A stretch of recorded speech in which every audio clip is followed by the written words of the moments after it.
My child, conduct your affairs with humility, and you will be loved more than the giver of good gifts.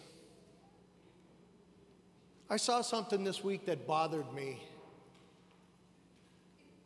Earlier in the week, I was looking at a video of a daily homily. And you know, when the video's finished, sometimes they scroll to another video or they show thumbnails of other videos that may be associated with the video that you just watched.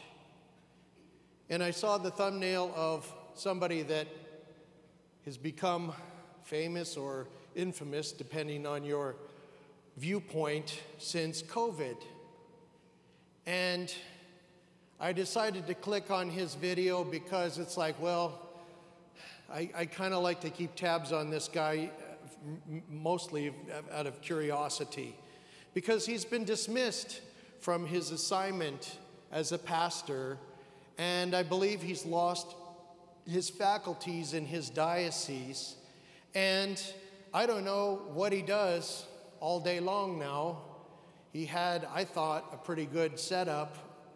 To me, being a pastor out there in the trenches of everything that's going on, both inside and outside the church, is one of the best field positions a priest could have, and he gave that up by being very, very, very publicly critical.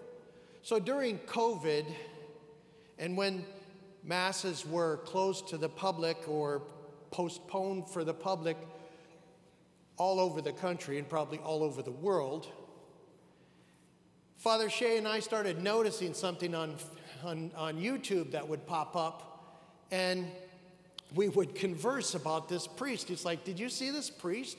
He's got this little parish, and you know, there's nobody there, but he's preaching for 45 minutes every day in a daily homily and railing against the authorities in the church because of the fact that public masses were postponed. And after all of that, I don't know how he lasted probably more than a year and a half in his parish once we came out the other side of that and public masses were restored. He eventually was told to step down by his bishop. And then he kept being vocal and criticizing all the authority in the church, much of the authority in the church, even legitimate authority that is really good, including, see, I knew this guy kind of in the seminary. He was 2 years behind me, and he was even making critical remarks in reference to one of our professors and what he had said on YouTube. And in this most recent video, he's there, sitting there, and somebody's like interviewing him. He's wearing just a regular collared shirt, not a Roman collar. And he's railing against the authorities in the church again. I don't know where he lives. I don't know all these things that, you know, how he earns a living or what. I don't know. But he was saying something that really bothered me. Right now, the cleric that he was criticizing, I won't name him, but I am not a fan. When I've seen things that he has done and said, I'm like, this bishop will be answerable to God for these things.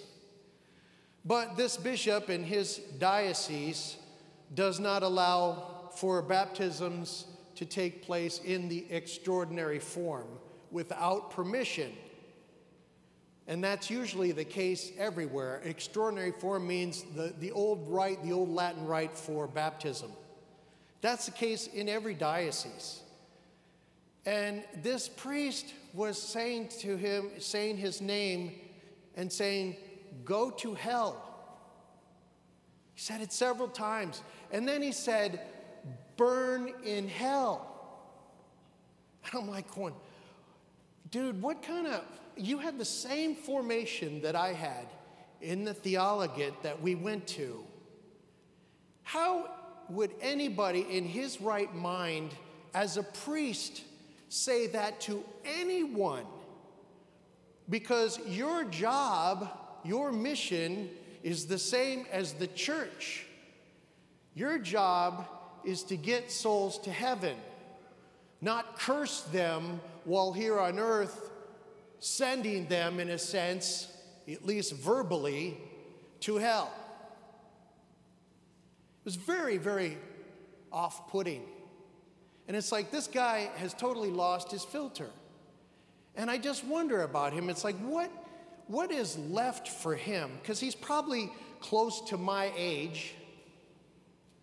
And you're like, what's left for him in the priesthood? What bishop is going to pick this guy up and put him in parish ministry with this unfiltered mouth? Yes, some of the things that he says are true.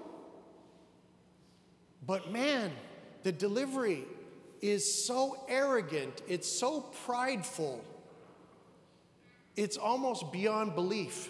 He has many, many followers.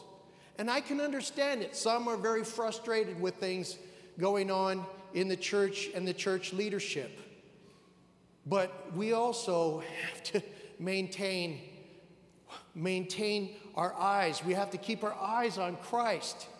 And what does he say today? My child, through the prophet Sirach, Ben Sirach, my child, conduct your affairs with humility, and you will be loved more than those who are givers of good gift. Conduct your affairs with humility. So that same day, I see this video. I finally X out of it. There's another one on the screen, on the same little thumbnail, and it's Bishop Olmsted's final interview with the Bishop's Hour, with one of our parishioners and another anchor person. And they're sitting there reflecting on his 17, 18 years of priesthood, or his episcopacy here in the Diocese of Phoenix. And I'm just sitting there catching my breath, because it's like it was polar opposites. This arrogance over here, this unfiltered mouth, and then over here you have a bishop who's had the great task of administering one of the largest dioceses in the United States of America. This bishop who worked closely with Pope St. John Paul II, sharing about his ministry in the Diocese of Phoenix. And how is he sharing it? In utter gratitude, in complete humility. It was just beautiful to listen to him reflect. He's had to make hard decisions.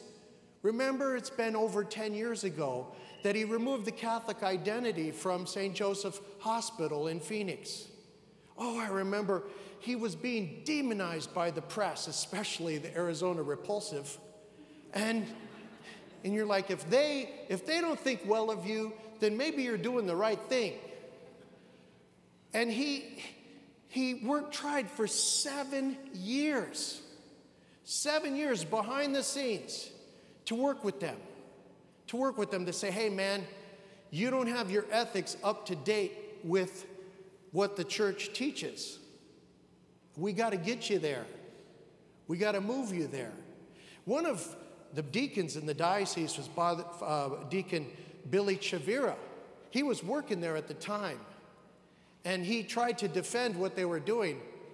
And Bishop, in his humility, challenged him, and something great happened to this man. He went into private practice and started doing things the way that the Catholic Church sees as moral in the realm of medical care. And he became a deacon. His wife served as the chancellor of the diocese, a wonderful, very, very intelligent woman.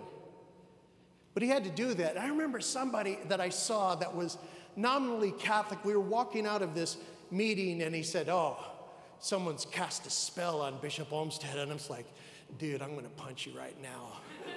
Punch you. I didn't say, I just said, no, I don't agree with you on that, and we'll talk about this later.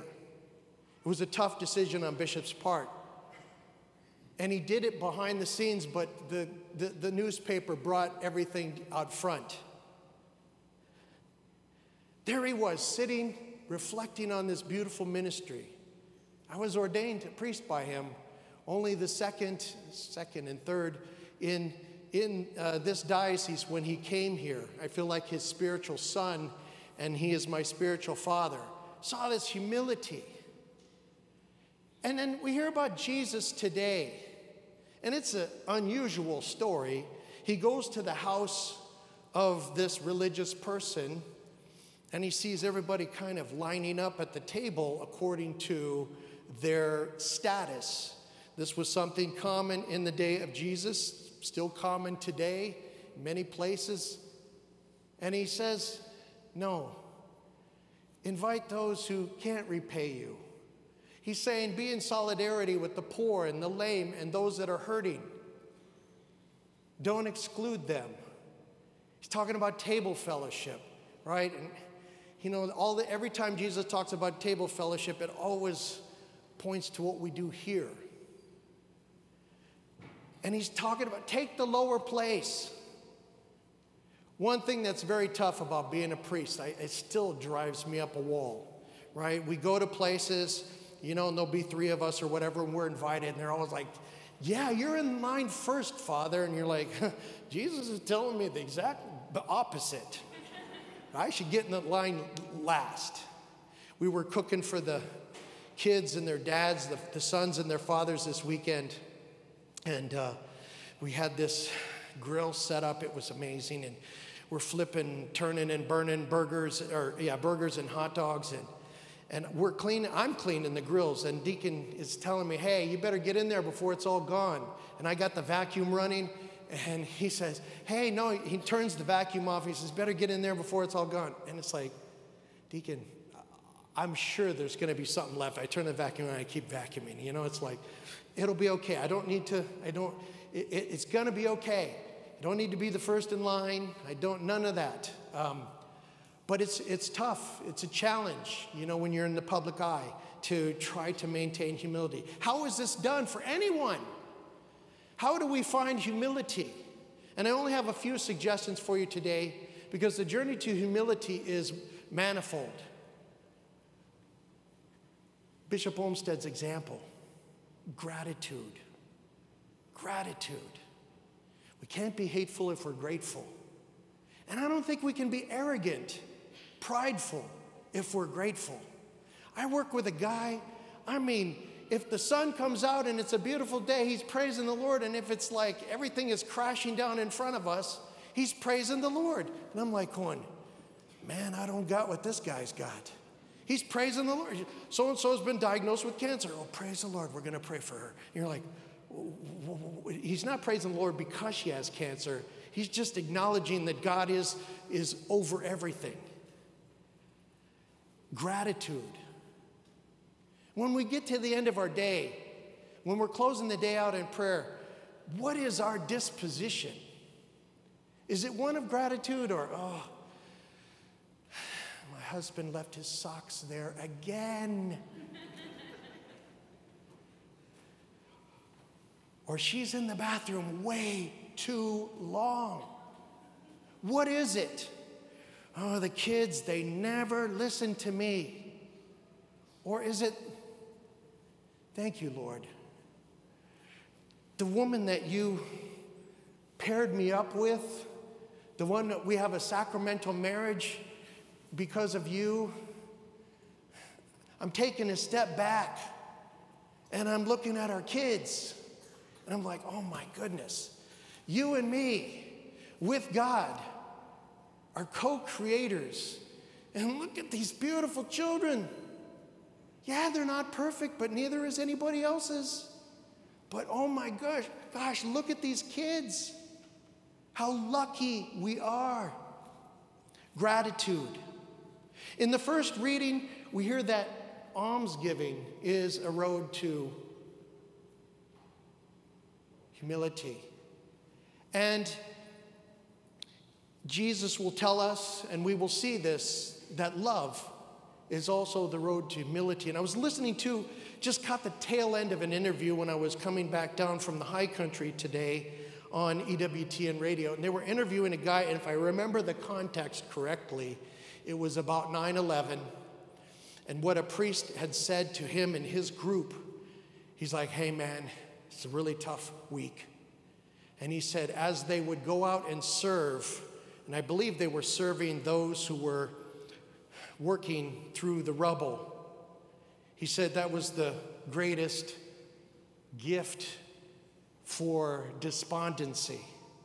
So service, almsgiving, love. But today we'll focus on gratitude and ask ourselves today, as we receive this Eucharist, which is called that because of the Greek, which means thanksgiving, when we receive this greatest gift on this side of heaven, and as we close our day today, let's check at those 2 points and say, how grateful am I today? And Lord, may my gratitude squelch my pride.